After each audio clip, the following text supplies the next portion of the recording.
Okay, now all the procedure of admission of partner, जी admission of पार्टनरच्या वेळेस जी प्रोसिजर असते ना ती सेम प्रोसिजर इथे सुद्धा होणार आहे retirement of partner. Only difference is that in case of retirement one partner is leaving the organization or the firm. That's why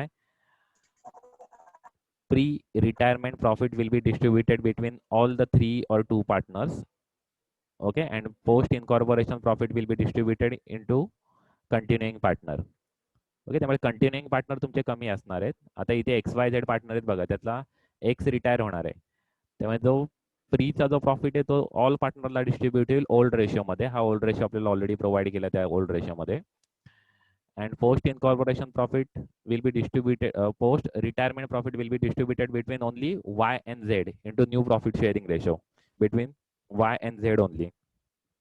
okay, problem मध्ये थोडीशी मिस्टेक आहे कारण की वरती मेन्शन करताना XYZ मेन्शन केलं आणि बाकी सर्व ठिकाणी ABCD मेन्शन केलं, ABC मेन्शन केलेलं आहे. काही ठिकाणी XYZ मेन्शन झाले, काही ठिकाणी ABC मेन्शन झाले, तर ते फक्त इग्नोर करा. आपण XYZ म्हणूनच बोलूया, पण काही ठिकाणी ABC दिसेल तुम्हाला. ओके, ती थोडीशी मिस्टेक आहे ऍक्च्युली, तर ती आपण इग्नोर करूया आणि प्रॉब्लेम आपण सॉल्व्ह करूया. ओके, ऍडजस्टमेंट सुद्धा भरपूर आहे प्रॉब्लेम मध्ये, so we will learn more in from this problem. Okay, same सर्व प्रोसिजर होईल, फक्त आता जो पार्टनर रिटायर होतो ना त्या पार्टनर इथे पार्टनर राहणार नाहीये, त्यामुळे जो रिटायर झाल्यानंतर त्याचा जो शेअर असतो तो त्याला मिळणार आहे. तो त्याला कॅशमध्ये मिळू शकतो. त्याचा जो शेअर म्हणजे जो त्याचा जो प्रॉफिट असेल किंवा जे काही त्याचं कॅपिटल असेल ते त्याला रिटर्न केलं जाईल रिटायर झाल्यानंतर. तर ते रिटर्न करताना त्याला ते कॅशमध्ये रिटर्न केले जाईल, त्याचं लोन क्रिएट केलं जाईल. ओके, किंवा जी प्रॉब्लेममध्ये आपल्याला जी इन्फॉर्मेशन दिली असेल त्यानुसार आपण ट्रान्सफर करणार. त्याचा जो प्रॉफिट पोर्शन आहे तो किंवा त्याचं जे कॅपिटल आहे ते रिटर्न करताना त्याचा आपण बॅलन्स शीटला, जी आता करंट जी बॅलन्स शीट आपली जी प्रिपेअर होईल त्या करंट बॅलन्स शीटमध्ये झेडचं कॅपिटल नसणार आहे, सॉरी एक्सचं कॅपिटल नसणार आहे, कारण एक्स रिटायर होतोय. तर एक्सचं लोन असेल, कधी त्यांनी लोन मेन्शन केलं असेल तर, किंवा त्याला रिटर्न करायला सांगितलं असेल त्या अमाऊंट तर रिटर्न केली जाईल, म्हणजे तेवढी आपली कॅश आपली डिक्रीज होईल बिझनेसची. ओके, एवढाच फक्त डिफरन्स आहे ऍडमिशन अँड रिटायरमेंटमध्ये. ओके, बाकी ऑलमोस्ट मॅक्झिमम गोष्टी सेम आहेत, म्हणजे 98% किंवा 99% सर्व गोष्टी आपल्या सेम आहेत.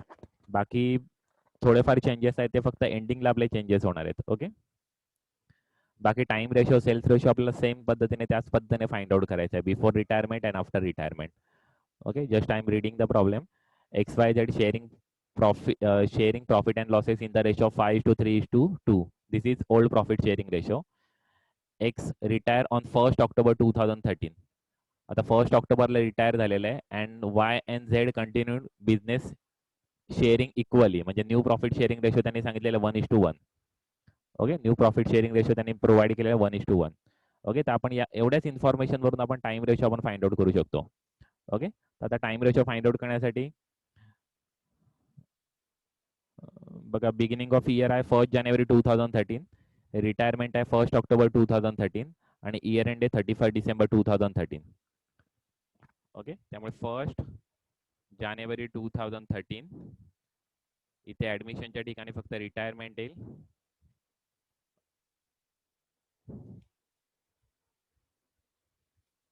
रिटायरमेंट ऑफ पार्टनर 1 ऑक्टोबर 2013 आणि इयर एंड आहे 31 डिसेंबर 2013. ओके, त्यामुळे मला वाटते 9 मंथ्स येत आहेत प्री पिरियडमध्ये. 9 मंथ्स येत आहेत बघा, काउंट करा. ऑक्टोबर, नोव्हेंबर, डिसेंबर, सॉरी जानेवारी, फेब्रुवारी, मार्च, एप्रिल, मे, जून, जुलै, ऑगस्ट, सप्टेंबर. 9 मंथ्स येतात. ऑक्टोबर येणार नाही कारण 1 ऑक्टोबरला तो रिटायर होतोय. 1 ऑक्टोबरला रिटायर होतो, त्यामुळे जो ऑक्टोबर मंथ्स येणार नाही तो ऑक्टोबर मंथ्स आपला पोस्टमध्ये जाईल. ओके, त्यामुळे 9 मंथ्स येतात आणि पोस्ट पिरियडमध्ये 3 मंथ्स येतात बघा, काउंट करा. October, November, December. ओके, त्यामुळे आपला रेशो येईल 9:3, म्हणजेच आपला रेशो आहे 3:1. ओके, आपला हा टाइम रेशो फाइंड आउट होते 3:1. ओके, आता नेक्स्ट बघा, आता हे कोणत्या रेशोमध्ये डिस्ट्रीब्यूट करायचे ते आपण प्रॉब्लेम सॉल्व्ह करताना आपण डायरेक्ट बघूया. ओके, नेक्स्ट आपण फर्स्ट ऍडजस्टमेंट बघा, आउटस्टँडिंग सॅलरी ₹4,000, आउटस्टँडिंग रेंट ₹2,000. आता ऍडजस्टमेंट असल्यामुळे आपल्याला इनर आउटर कॉलम नाही आहेत करंट प्रॉब्लेम मध्ये. That you keep in mind. We don't have inner outer column, so we will directly add that amount into salary and transfer that amount in pre and post period. Okay, त्यामुळे आपले ते inner outer column नसल्यामुळे आता 4000 सांगितले salary outstanding आहे, तर salary आपल्याला 24,000 आहे. तर आता आपण सॅलरी मेन्शन करताना डायरेक्ट आउटस्टँडिंग 4000 ऍड करून 28,000चं आपण डिस्ट्रीब्युशन करणार आहोत. 24,000चं आपण डिस्ट्रीब्युशन करणार नाही आहोत. ओके, डायरेक्ट आपण सॅलरी ऍड करून जी आउटस्टँडिंग सॅलरी ती ऍड होईल, त्याचा सेकंड इफेक्ट ही लायबिलिटी साईडला आउटस्टँडिंग सॅलरी. ओके, तो तर आपण सेपरेट डायरेक्ट मेन्शन करू शकतो, but we don't have inner outer column that salary rupees 24,000 add outstanding rupees 4,000 outer column rupees 28,000. We can't do that. Okay, but we directly add that amount into original salary amount and directly distribute that 28,000 into pre and post period. Okay, between pre and post period. Okay, same situation rent साठी सुद्धा. म्हणजे आता adjustment कशा कशावरती येते एकदा बघा. Salary वरती आहे तर तिथे मेन्शन करून ठेवूया. रेंट वरती ऍडजस्टमेंट आहे. Okay, next sales up to retirement. Sales up to X retirement amount date rupees 4 lakh. Okay, X retirement होण्याच्या आधी 4 लाख रुपीजची जी सेल्स आहेत, म्हणजे आता टोटल सेल्स आपल्या प्रॉब्लेम मध्ये दिलेले आहेत. टोटल सेल्स आहे 6 लाख आणि अप टू रिटायरमेंट आहेत 4 लाख. त्यावरून आपण सेल्स रेशो आपण फाइंड आउट करू शकतो. बघा, pre admission pre retirement sales आहे, इथे आता रिटायरमेंट येईल.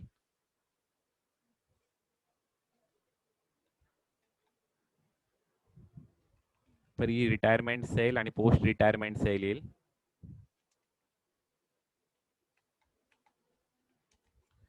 ओके, प्री रिटायरमेंट येईल 4 लाख. ऑलरेडी आपल्याला त्यांनी प्रोव्हाइड केलेलं. टोटल दिलेले 6 लाख. ओके, टोटल 6 लाख दिलेले आहेत. म्हणजे पोस्ट रिटायरमेंट किती येतील 2 लॅक्स. मायनस केले 6 lakh minus 4 lakh is equal to 2 lakhs. मग 4:2 रेशो आपला येतोय 4:2. म्हणजेच किती येणार आहे 2:1. म्हणजे सेल्स रेशो आपला फाइंड आउट होतोय 2:1. ओके, सेल्स रेशो आपला फाइंड आउट होतोय 2:1. ओके, दोन रेशो आपण फाइंड आउट केले, सेल्स रेशो आणि टाइम रेशो. ओके, नेक्स्ट आपल्याला प्रोव्हाइड केले as per partnership deed provide interest on capital at 6% per annum. Okay, interest on capital आहे 6% per ANM. आता इथे सुद्धा लक्षात घ्यायचं आहे की इंटरेस्ट ऑन कॅपिटल चार्ज करताना किंवा फाइंड आउट करताना X interest on capital we will charge up to 1st October. Okay, because he is no longer partner from 1st October.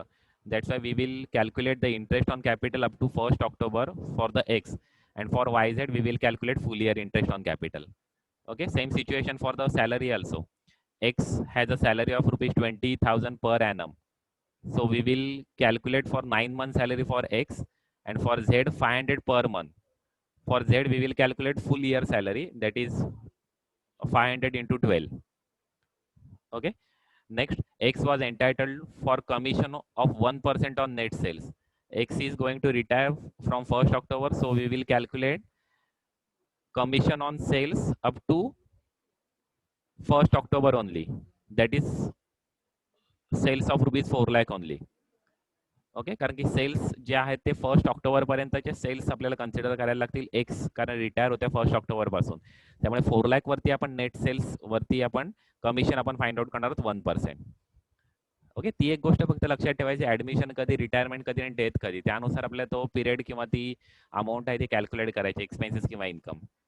Closing stock आपल्याला प्रोव्हाइड केला 50,000. दोन इफेक्ट होतील, एक trading account debit credit side and asset side. आता इथे trading account prepare करण्याची गरज आहे, because we have not provided with gross profit.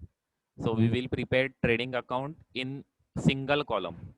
Okay, single rupees column. There will not be pre and post column, because we don't have other information that what is the opening stock on 1st October or what is the closing stock on 30th September. We don't have that information. That's why we will we will prepare the trading account in single column. Okay, single rupees column for the trading account, and that gross profit or gross loss we will distribute in gross sales ratio, in sales ratio. Next, adjustment number 5, depreciate land and building at 5% and plant and machine at 10%. Okay, that you already know. Balance due to Z on. Now आता इथे सुद्धा त्यांनी एक mistake केलेली बघा, इथे Z retirement mention केलं, wrong आहे. आता रिटायर कोण झालेलं, एक्स रिटायर. थांबा आपण सोल्युशन मध्ये कन्फर्म करूया, अदरवाईज त्यांनी सर्व वरती चुकीचं मेन्शन केलं असेल. एक मिनिट, सोल्युशन मध्ये त्यांनी कोण रिटायर झाले ते मेन्शन केले ते आपण बघूया. ओके, एक्स रिटायर झालेला त्यांनी मेन्शन इथे झेड लोन. एक मिनिट, थोडीशी मिस्टेक आहे प्रॉब्लेम मध्ये. ओके, एक्स रिटायर झालेला आहे कारण एक्स लोनची अमाऊंट ट्रान्सफर केली आहे. एक्स रिटायर झालेलं आहे, त्यामुळे जिथे जात आहे झेड मेन्शन झाले ते रॉंग आहे ऍक्च्युली. तर झेड रिटायर झालेला नाही आहे ऍक्च्युली, तो एक्स रिटायर झालेला आहे. तर एक्स रिटायर झाल्यानंतर त्याची जी अमाऊंट आहे ती लोन अमाऊंटला त्याने ट्रान्सफर करायला सांगितलेली आहे. ओके, तर फायनली त्याची जी बॅलन्सिंग अमाऊंट असेल, कॅपिटलची बॅलन्सिंग अमाऊंट, ती आपण कॅपिटल म्हणून नाही कन्सिडर करणार, तर आपण ती झेड लोन अकाउंटला आपण ती ट्रान्सफर करणार आहोत. ओके, एवढाच फक्त डिफरन्स आहे ऍडमिशन आणि रिटायरमेंटमध्ये, की जी बॅलन्सिंग अमाऊंट असते ती आपण लोन अमाऊंटला आपण ट्रान्सफर करतो. ओके, नेक्स्ट आता प्रॉब्लेम आपण स्टार्ट करूया सॉल्व्ह करायला.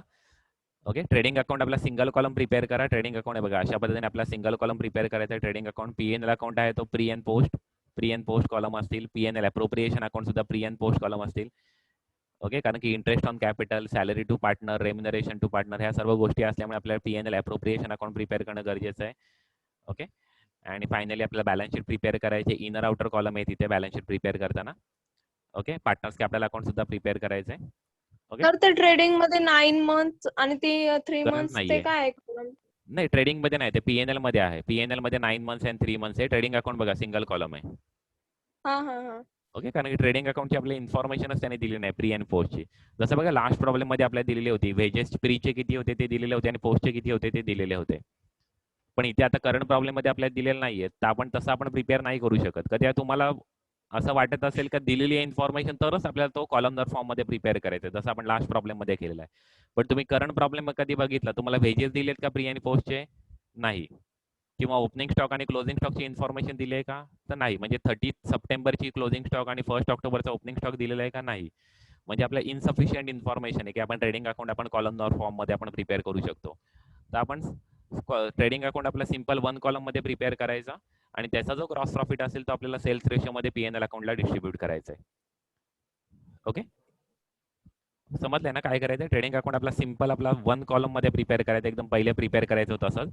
फक्त PNL account, PNL appropriation account हे आपल्याला कॉलमदार फॉर्म मध्ये म्हणजे प्री अँड पोस्ट मध्ये आपल्याला प्रिपेअर करावे लागतील. ओके, आता आपण सॉल्व्ह करायला सुरुवात करूया. मला सांगा कुठला रेशो कुठे यूज होणार आहे? ओपनिंग स्टॉक कुठे ट्रान्सफर होईल? Trading account. त्यामुळे हे प्री अँड पोस्ट ट्रान्सफर करण्याची गरजच नाहीये. Okay, trading account debit side. Okay, 40,000 आहे बघा, 40,000 opening stock. Okay, next sales. Sales आपल्याला प्री अँड पोस्ट करायचंच नाहीये. आपण ऑलरेडी त्याचा सेल्स रेशो तो आपण ऑलरेडी कॅल्क्युलेट केलेला आहे. पण आपण सेल्स आपण कुठे ट्रान्सफर करणार आहोत? ट्रेडिंग अकाउंटला ट्रान्सफर करणार आहोत. त्यामुळे ट्रेडिंग अकाउंटला सिंगल कॉलम आहे bye cells. Okay, 6 lakh rupees.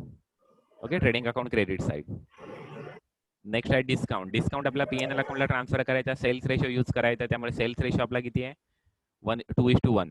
त्यामुळे 2:1 रेशो मध्ये 9,000 रुपीज आपल्याला डिस्ट्रीब्यूट करायचे. तर इथे आपण त्या फॉर्म्युल्यामध्ये आपल्याला यूज करायचा आहे total of expenses or income. आपण फॉर्म्युला तुमच्या लक्षात असेलच, total of expenses or income divide by total of ratio. आता 2 + 1 3, पण टोटल ऑफ रेशो 3 येतोय आणि रेशो ऑफ प्री पिरियड येतोय 2, म्हणून 6,000 रुपीज प्री पिरियड मध्ये येतील discount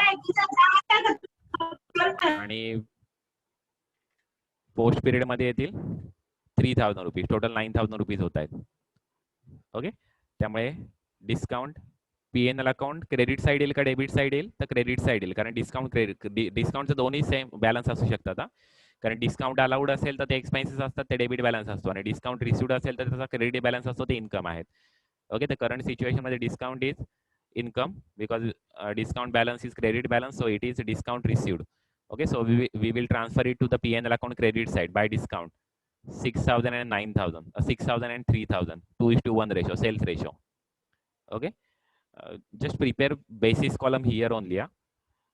To a particular basis, pre, post असे कॉलम प्रिपेअर करा. म्हणजे इथे बेसिस मध्ये तुम्ही इथे डायरेक्ट मेन्शन करू शकता सेल्स रेशो, किंवा सेल्स फक्त मेन्शन करायचं, म्हणजे सेल्स रेशो मध्ये तुम्ही डिस्ट्रीब्यूट केले, किंवा डायरेक्ट रेशो मेन्शन केला तरी सुद्धा चालेल 2:1 त्या बेसिस कॉलम मध्ये. ओके, नेक्स्ट आहे purchases we will directly transfer to the trading account debit side 2,60,000. No need to distribute it in pre and post. 2,60,000. Okay, next wages As well, we will transfer directly to the trading account debit side 20,000. Okay, 20,000. Next, salaries. Salaries 24,000. There is one adjustment related to the salary. Adjustment number 1, outstanding salary rupees 4,000. Okay, so we will transfer salary to the P&L account debit side. Okay, directly we will show that 24,000 plus 4,000 into particular column only, and we will directly transfer 28,000 in pre and post period in time ratio. Okay, तर 28,000 आपल्याला direct distribute करा, कारण इथे inner outer column नाही. म्हणजे तुम्हाला already सांगितलं की इनर आउटर कॉलम नाही, तर ऍडजस्टमेंट असेल ती ऍडजस्टमेंट डायरेक्ट करायची, आणि ती ऍडजस्टमेंट करून जी अमाऊंट येईल ती डायरेक्ट आपण प्री अँड पोस्टमध्ये डिस्ट्रीब्यूट करायची. तिथे 24,000 प्लस 4,000. ओके, आणि टाइम रेशोमध्ये डिस्ट्रीब्यूट होईल. ओके, तर टोटल अमाऊंट होते 28,000. तर फॉर्म्युला आपला टोटल ऑफ एक्सपेन्सेस और income divide by total of ratio येते 4. 3 plus 1 is equal to 4 into ratio of pre period 3, म्हणजे अमाऊंट येते 21,000. Okay, same situation post amount find out करण्यासाठी टोटल ऑफ एक्सपेन्सेस और income divide by total of ratio 4 into ratio of post period 1. Okay, 7,000. म्हणून ratio amount येते 21,000 and 7,000. बघा, 21,000 and 7,000. Okay, 21,000 and 7,000. Okay, next rent. Rent सुद्धा same situation, त्याच्यावरती सुद्धा adjustment आहे. 10,000 रुपयाचे रेंट आहे. ऍडजस्टमेंट आउटस्टँडिंग रुपीज 2,000, म्हणजे आता रेंट किती होईल? 12,000. ओके, रेंट रुपीज 12,000, आणि ते डिस्ट्रीब्यूट करायचं. रेंट सुद्धा टाइम रेशोमध्ये डिस्ट्रीब्यूट होईल, त्यामुळे इथे सुद्धा आपल्या किती येतील? 12,000. म्हणजे प्रीची अमाऊंट येते 9,000 रुपीज आणि पोस्टची अमाऊंट येते 3,000 रुपीज. ओके, 9,000 आणि 3,000. बघा, rent P&L account debit side. Okay, next bad debts. Bad debts sales ratio use करायला लागेल 15,000. P&L account debit side sales ratio bad debts. Okay, sales ratio किती आहे? 2:1. ओके, बॅड डेब्सची अमाऊंट आहे 15,000. मग ते डिस्ट्रीब्यूट करण्यासाठी येईल 10,000 आणि 5,000. करून बघा पाहिजे तर 15,000 अमाऊंट आहे. ओके, ओके, 10,000 आणि 5,000 अमाऊंट येते. ओके, आता हे तुम्हाला सांगण्याची गरज नाही, because it is now easy for you. Okay, कशा पद्धतीने रेशोमध्ये डिस्ट्रीब्यूट करायचं, कधी समजत नसेल तर तो फॉर्म्युला पुन्हा एकदा सांगतो, तो लक्षात घ्या. टोटल ऑफ एक्सपेन्सेस और income 15,000 divide by total of ratio 2 + 1 3 into ratio of pre period 2 is equal to amount येते 10,000. सेम सिच्युएशन पोस्ट पिरियड साठी टोटल ऑफ एक्सपेन्सेस और income divide by total of ratio 3 आणि ratio of post period 1 म्हणून 1, amount येते 5,000. Okay, म्हणून 10,000 आणि 5,000. Okay, next insurance 4,000 amount आहे. Insurance कोणत्या रेशोमध्ये डिस्ट्रीब्यूट होईल सांगू शकाल? Which ratio we will use for distribution of insurance? कोणता रेशो यूज होणार? टाइम रेशो यूज होईल इन्शुरन्ससाठी. ओके, टाइम रेशो अमाऊंट येणार आहे 3:1 रेशो आहे, त्यामुळे 3,000 आणि 1,000. ओके, नेक्स्ट आहे सन्ड्री एक्सपेन्सेस. सन्ड्री एक्सपेन्सेस सुद्धा टाइम रेशोमध्ये डिस्ट्रीब्यूट करा 10,000 rupees P&L account debit side sundry expenses. Okay, 3:1, त्यामुळे 2,500 अँड 7,500 अँड 2,500 अमाऊंट येणार आहे. ओके, किती आहे टोटल अमाऊंट? 10,000 आहे. इथे मेन्शन करू शकता 10,000, 7,500 आणि 2,500. Okay, 7,500 and 2,500. Next capital. Capital आपल्याला डायरेक्ट आपल्याला ट्रान्सफर करायचे XYZ 2 लाख 1 लाख 50 आणि 1 lakh. Capital account debit side, sorry capital account credit side. Opening balance by balance brought down 2 lakh 1,50,000 and 1 lakh. बघा, ऍडमिशनच्या वेळेस आपण बाय कॅश आपण सेपरेट मेन्शन करत होतो, जो पार्टनर ऍडमिट होतो त्याची. पण इथे रिटायरमेंटच्या वेळेस ते ऑलरेडी पार्टनर होते, त्यांचा ओपनिंग बॅलन्सच असणार आहे कॅपिटलचा, म्हणून बाय बॅलन्स ब्रॉड डाऊन तिन्ही पार्टनरला मेन्शन केले 2 लाख 1,50,000 आणि 1 लाख. ओके, नेक्स्ट आहे land and building, plant and machinery, ह्या सर्व ॲसेट्स आहेत. आणि बिल्डिंग अंडर कन्स्ट्रक्शन ही ॲसेट आहे, पण ही फुल्ली ॲसेट नाही, अजून फिक्स ॲसेट पूर्ण नाही, ती कॅपिटल वर्क इन प्रोग्रेस आहे. तर आपण ही बॅलन्स शीटला शो करणार आहोत, पण ती सेपरेट आयटम आपण शो करणार, त्याच्यावरती काही डेप्रिसिएशन येणार नाहीये. ओके, ती लँड अँड बिल्डिंग वरती डेप्रिसिएशन आहे 5%, प्लांट अँड मशिनरी वरती डेप्रिसिएशन आहे 10%. ते पण आपण आता फाइंड आउट करूया. आणि अजून कुठली ऍडिशनल ऍडजस्टमेंट दिलेली नाहीये, त्यामुळे हे डायरेक्ट फुल इयरचं डेप्रिसिएशन फाइंड आउट होईल. ओके, फुल इयर डेप्रिसिएशन त्याच्यावरती डायरेक्ट फाइंड आउट होईल. ओके, 2 lakhs आणि 1,50,000 आणि 3,26,000 आपण डायरेक्ट सर्व मेन्शन करूया balance शीटला. land and building 2 lakhs. Okay, building under construction 3,26,000. Okay, and plant and machinery 1,50,000. Okay, आता डेप्रिसिएशन त्याच्यावर चार्ज करूया. लँड अँड बिल्डिंग वरती 5% सांगितलंय, त्यामुळे 2 lakhs वरती full year depreciation 10,000 rupees 5%. Outer कॉलमला अमाऊंट येईल 1,90,000. 10,000चा second effect PNL account debit side आणि डिस्ट्रीब्यूट करायचा टाइम रेशो मध्ये. म्हणजे टाइम रेशो किती आहे? 3:1 आहे. त्यामुळे 7,500. तुमचा आवाज खूप ब्रेक होतो. ओके, डेप्रिसिएशन आहे ते बिल्डिंग वरती आहे बघा. 2 lakhs वरती 5% येणार आहे 10,000 रुपीज. ओके, त्यामुळे आउटर कॉलमला अमाऊंट येईल 1,90,000. या 10,000चा सेकंड इफेक्ट येईल पीएनएल अकाउंट डेबिट साईड आणि टाइम रेशो मध्ये डिस्ट्रीब्यूट होईल. टाइम रेशो आहे 3:1. त्यामुळे 7,500 आणि 2,500 डिस्ट्रीब्यूट होतील. बघा 10,000च आहे तिथे. बघा 7,500 आणि 2,500 सेम डिस्ट्रीब्यूट होत आहे. ओके, प्लांट अँड मशिनरी वरती सुद्धा डेप्रिसिएशन सांगितलेलं 20%.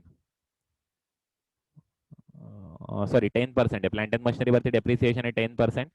तर 10% प्लांट अँड मशिनरी वरती 1,50,000 वरती 10% डेप्रिसिएशन येईल 15,000. त्यामुळे आउटर कॉलमला अमाऊंट येईल 1,35,000. हे बॅलन्स शीटला मेन्शन होईल. आणि 15,000चा सेकंड इफेक्ट येईल पीएनएल अकाउंट डेबिट साईड. पण डिस्ट्रीब्यूट होताना कुठला रेशो यूज होईल? Time ratio 3:1. 11,250 आणि 3,750 अमाऊंट फाइंड आउट होईल. ओके, ती फाइंड आउट करून बघायची असेल तर इथे फक्त 15,000. आपला तोच आपण सेम फॉर्म्युला आपण यूज करतोय. टोटल ऑफ एक्सपेन्सेस और income divide by total of ratio into ratio of pre period आणि इथे into ratio of post period. Amount येते 11,250 आणि 3,750. ओके, 11,250 आणि 3,750. ओके, आता ट्रायल बॅलन्सच्या सर्व गोष्टी आपण ट्रान्सफर करून झालेल्या आहेत. आता आपण ऍडजस्टमेंट बघूया. ही ऍडजस्टमेंट आपण कंप्लीट केली का? आपण आउटस्टँडिंगचा इफेक्ट आपण दिला नाही मला वाटतं लायबिलिटी साईडला. तो द्यायला विसरायचा नाही. ऍक्च्युअली आउटस्टँडिंगचा इफेक्ट लायबिलिटी साईडला देणं गरजेचं होतं. हे बघा दिलेलं आहे आउटस्टँडिंग रेंट आणि आउटस्टँडिंग सॅलरी. ओके, जेव्हा आपण ती ऍडजस्टमेंट आपण पास करत होतो तेव्हाच देणं गरजेचं होतं. ओके, विसरायला होतं नाही तर नंतर. Okay, outstanding rent and outstanding salary. Okay, next आहे सेकंड ऍडजस्टमेंट आहे सेल्स अपडो. हे आपण ऑलरेडी आपण केलेलं आहे. सेल्स रेशो फाइंड आउट करण्यासाठी we have use this information. Okay, next आता हे आपल्याला फाइंड आउट करायचं आहे. Interest on capital 6% per annum आहे. ओके, तर इंटरेस्ट ऑन कॅपिटल, कॅपिटलची अमाऊंट किती आहे? 2 lakhs, 1,50,000 आणि 1 lakh. ओके, तर आता इथे आपण फाइंड आउट करूया. इंटरेस्ट ऑन कॅपिटल XYZ आहे. X, Y and Z. किती अमाऊंट आहे? 2 lakhs, 1,50,000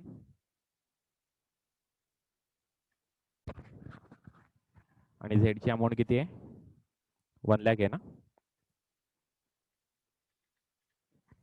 ओके ओके, 2 lakh, 1,50,000 आणि 1 lakh. आणि रेट ऑफ इंटरेस्ट किती आहे? 6% पर एनम आहे. तेव्हा रेट ऑफ इंटरेस्ट आहे 6% पर एनम आहे. फक्त आता एक गोष्ट लक्षात ठेवा, एक्सचं कॅल्क्युलेट करताना आपल्याला 9 months आपल्याला फाइंड आउट करायला लागेल. ओके, एक्सचं फाइंड आउट करताना 9 monthsचं फाइंड आउट करायला लागेल. म्हणजे 2 lakhs into 6% divide by 12 into 9. Okay, 9,000 rupees येतील. ओके, आणि वाय आणि झेड चे आपल्या फुल इयरचं येईल. ओके, 9,000 रुपीज येईल. 1,50,000 वरती 6% 9,000. आणि सर हे सगळे प्रॉब्लेम लिहून वही तुम्हाला सबमिट करायचे का? मला वही सबमिट करण्याची गरज नाहीये तशी, पण तुम्ही ते प्रिपेअर करा तुम्ही एक नोटबुक. ओके, आणि ती तुम्ही नोटबुक तयार करून ठेवा. म्हणजे तुम्ही जेव्हा एक्झाम असेल तेव्हा तुम्ही रिव्हिजन करू शकाल. ओके, ठीक आहे चालेल. ओके, आणि मी हे सर्व लेक्चर्स युट्यूबला अपलोड करते. कधी तुम्हाला कधी कुठलाही प्रॉब्लेम येत असेल तर ते तुम्ही लेक्चर्स तुम्ही बघू शकता तिथून डायरेक्टली. सर एक्झाम ऑनलाईन होतील ना? सॉरी काय? हॅलो, एक्झाम ऑनलाईन होतील ना? ते आत्ताच कन्फर्म सांगू नाही शकत आपण. ओके, कारण की युनिव्हर्सिटी डिसाईड करेल ती एक्झाम ऑक्टोबर नोव्हेंबर मध्ये होईल. तेव्हापर्यंत कधी कोविडची सिच्युएशन कधी नॉर्मल झाली तर ऑफलाईन एक्झाम होईल. त्यामुळे don't think that we just need Okay, to sir. Prepare objective only. Okay, you need to prepare problems as well. कधी ऑफलाईन एक्झाम झाली तर तुम्हाला प्रॉब्लेम सॉल्व्ह करून दाखवायला लागतील. ऑनलाईन एक्झाम झाली तर नॉर्मली ऑब्जेक्टिव्ह मोडमध्ये असेल एक्झाम. ओके, पण आत्तापासून कधी तुम्ही त्याचीच कधी तयारी केली फक्त ऑब्जेक्टिव्हची तर प्रॉब्लेम क्रिएट होईल. तुम्ही आत्तापासून या प्रॉब्लेमची सुद्धा तयारी करा.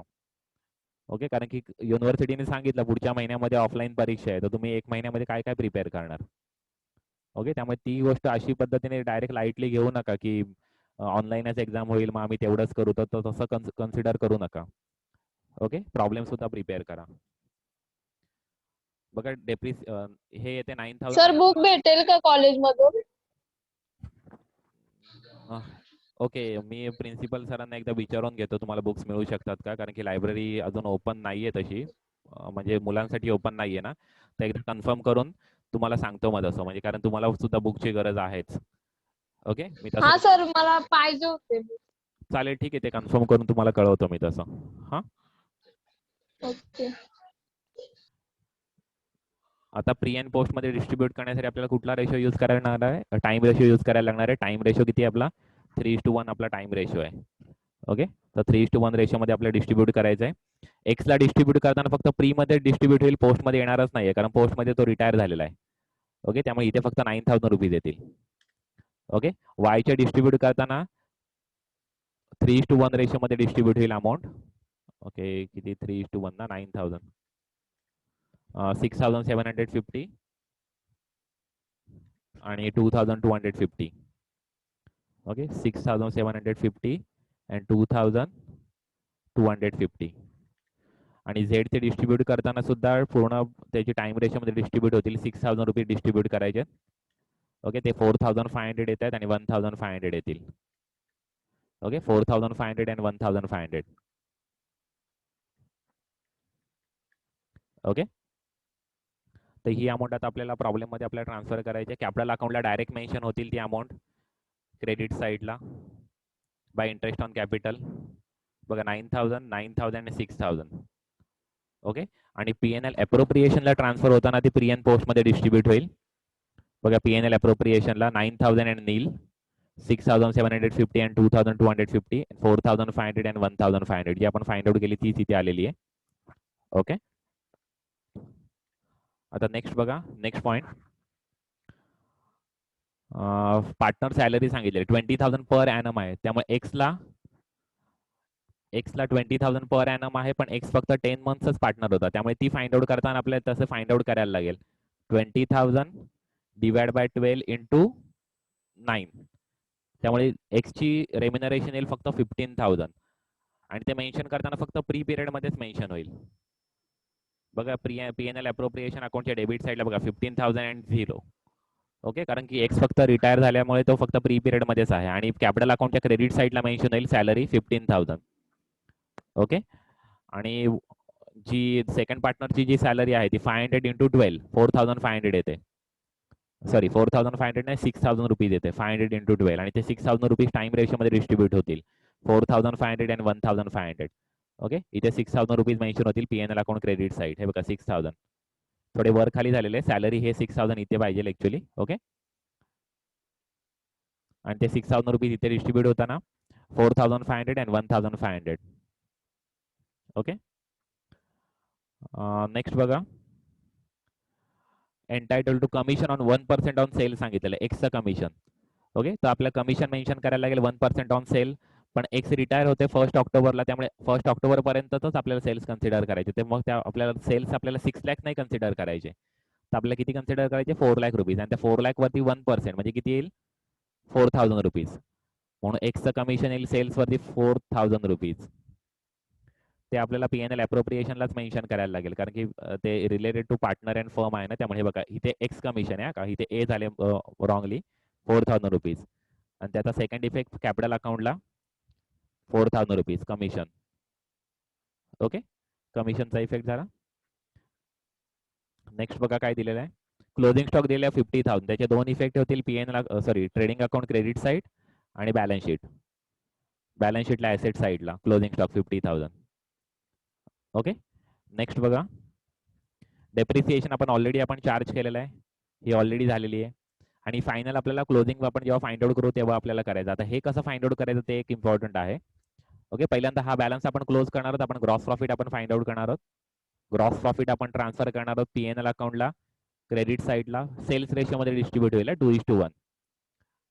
ओके, आता पीएनएल अकाउंटचा ना प्री पिरियडचा फक्त बॅलन्सिंग अमाऊंट फाइंड आउट करा. का मी तुम्हाला तसं सांगतो, कारण आपल्याला हे इंटरेस्ट अजून आपल्याला फाइंड आउट करायचं आहे, त्यामुळे पहिल्यांदा प्री पिरियड आपला क्लोज करून घ्या, कारण की त्यांनी काय सांगितलेलं आहे, जी लोन एक्स झेडची अमाऊंट आहे ती आपल्याला पहिल्यांदा फाइंड आउट करून घ्यायची. झेडला किती अमाऊंट देणं गरजेचं आहे, आणि त्याच्यानंतर मग आपल्याला पोस्टची आपल्याला बॅलन्स आपल्याला फाइंड आउट करायचा, कारण पोस्टचा बॅलन्स झेड नाही, ते ऍक्च्युली एक्स आहे, मिस्टेक झाली ना ती, त्यामुळे. ओके, त्यामुळे पहिल्यांदा प्रीचा बॅलन्स फाइंड आउट करा. हा आलाय 1,56,750. तो ट्रान्सफर करून घ्या कॅपिटल अकाउंटला, सॉरी, तो पीएनएल अकाउंटला ट्रान्सफर करून घ्या, पीएनएल अप्रोप्रिएशनला ट्रान्सफर करून घ्या. ते पीएनएल अप्रोप्रिएशनचा सुद्धा बॅलन्स फाइंड आउट करा. ओके, किती येते? 1,13,000 येतोय. आता हा जो 1,13,000 आहे तो कॅपिटल अकाउंटला सुद्धा ट्रान्सफर करून घ्या. का कॅपिटल अकाउंटला सुद्धा ट्रान्सफर करून घ्यायचं आहे? कारण की आपल्याला त्या झेडची फायनल अमाऊंट आपल्याला फाइंड आउट करायची, ही अशा पद्धतीने ट्रान्सफर होणार आहे. जो प्रॉफिट शेअरिंग रेशो दिलाय त्याच्यामध्ये मला वाटते 5:3:1 काहीतरी दिलेला आहे. प्रॉफिट शेअरिंग रेशो स्टार्टिंगला दिलेला आहे 5:3:2. त्या रेशोमध्ये ही अमाऊंट डिस्ट्रीब्यूट होईल कॅपिटल अकाउंटला. ओके, डिस्ट्रीब्यूट झाली का एक्सची बॅलन्सिंग अमाऊंट फक्त फाइंड आउट करा. ती अमाऊंट येते 2,84,500. वाय आणि झेडची बॅलन्सिंग अमाऊंट फाइंड आउट करू नका, कारण वायचा आपल्याला अजून पोस्ट ऍडमिशन प्रॉफिट येतो, आपला पोस्ट रिटायरमेंट प्रॉफिट येतो, आपल्याला ट्रान्सफर करायचा बाकी आहे. ओके, त्यामुळे ही जी अमाऊंट आपल्याला फाइंड आउट होणं गरजेचं होतं. आता ह्या अमाऊंट वरती आपल्याला इंटरेस्ट फाइंड आउट करायचा आहे. किती मंथचा इंटरेस्ट फाइंड आउट करायचा आहे? 3 मंथचा, ऑक्टोबर, नोव्हेंबर, डिसेंबर. किती पर्सेंट? 12%. त्यामुळे ही जी अमाऊंट आलेली आहे त्याच्यावरती इंटरेस्टची रेट किती दिलेला आहे? 12% दिलेला आहे बघा. 2,84,500 2,84,500 इंटू 12% डिवाइड बाय 12 इंटू 3, 8,535. 8,535 ही जी अमाऊंट आलेली आहे ती आपला इंटरेस्ट ऑन झेड्स लोन आहे. ही बघा 8,535 ही आपल्याला ट्रान्सफर करायची. ऍक्च्युली ती पीएनएल अप्रोप्रिएशनला सुद्धा मेन्शन करायला लागेल, सॉरी, ती पीएनएल मध्ये मेन्शन करायला लागेल, कारण की आता तो पार्टनर नाहीये, आता एक्स पार्टनर नाही. रिटायर झाल्यानंतरची जी अमाऊंट आहे ती लोनची अमाऊंट आहे, तो पार्टनर नसल्यामुळे ती आपल्याला पीएनएल अकाउंटला ट्रान्सफर करायची. ही बघा, ही त्या पीएनएल अकाउंटला ट्रान्सफर केलेली आहे. आता त्याच्यानंतर तुम्ही फायनली अमाऊंट, आणि ह्याचा सेकंड इफेक्ट होणार आहे बॅलन्स शीटला सुद्धा होणार आहे सेकंड इफेक्ट. हे बघा, इंटरेस्ट ऑन पार्टनर्स. आणि हा जो लोन अमाऊंट जी फाइंड आउट झालेली आहे कॅपिटल अकाउंटची, ही जी लोन अमाऊंट आहे ती आपल्याला कॅपिटल म्हणून शो नाही करायची, तर लोन म्हणूनच शो करायची. बघा, एक्स लोन आणि त्याच्यावरचा इंटरेस्ट आणि ही total amount due to X. Okay, बाकी सर्व सेम आहे. आता तुम्ही बघू शकता बाकी सर्व as it is find out करा. हे तुमचं फाइंड आउट झालं का ही बॅलन्सिंग अमाऊंट फाइंड आउट करा, ती पीएनएल अप्रोप्रिएशनला ट्रान्सफर करा. पीएनएल अप्रोप्रिएशनची बॅलन्सिंग अमाऊंट फाइंड आउट करा, ती कॅपिटल अकाउंटला ट्रान्सफर करा त्यांच्या इक्वल पीएसआर मध्ये. कॅपिटल अकाउंटची बॅलन्सिंग अमाऊंट फाइंड आउट करा आणि ती बॅलन्सिंग अमाऊंट डायरेक्ट आपली बॅलन्स शीटला ट्रान्सफर होईल आणि आपला प्रॉब्लेम आपला टॅली होईल.